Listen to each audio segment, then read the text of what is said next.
I voted no. And why? Well, I mean, there's no good choice, right? That I think someone's got to stand up to.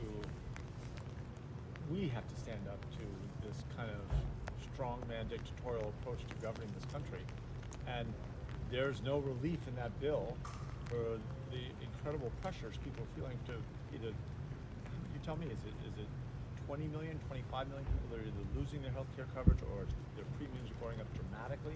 They're getting no relief out of that bill. What are you going to say to people who look at this and say Democrats put up this fight for 40 days and then walked away with not their key demand? Well, we did not get our key demand. We got a bunch of other things in there. But 42 million people were being held hostage, right? They're being threatened by someone who carries out his threats. They're threatened with hunger and even starvation because the SNAP program, no matter what the court said, he was going to go back and fight it, tie it up forever, and that's what people are trying to eat. So there's no good solution.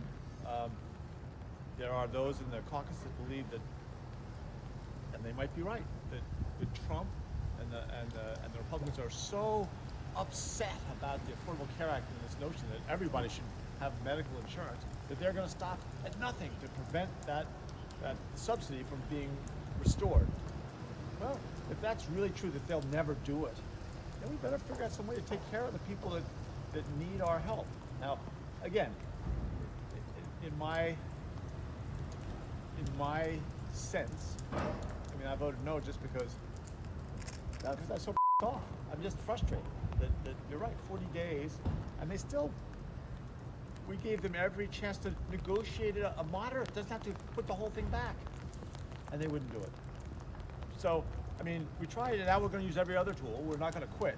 There's not one person in the Democratic caucus who doesn't believe that we need health care for everybody. Everybody should have a medical home somewhere.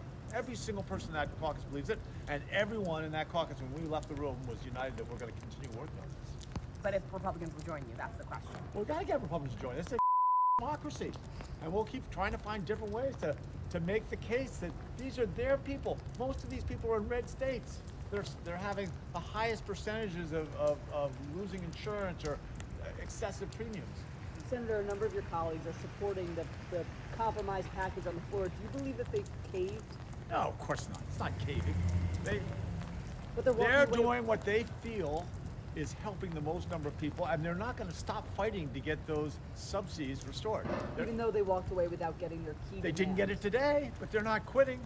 What they did get today was making sure that 42 million people can get their SNAP benefits, right? That was being threatened by someone who carries out on their threats. That was being threatened to be taken away from them as long as this went on. That's crazy. You shouldn't hold the American people hostage and threaten them with hunger and starvation. I mean, so well, go ahead. Sorry. I'm just jumping hard. What's the next step? What's the tool in the toolbox that you use next? Well, I think right now we go and we write a bill and we make them squirm. If they're going to vote against this bill, boy, they're going to be telling all their people, we really don't care about your health care. And let them vote that way. There's elections coming up in about a year, if I'm not mistaken.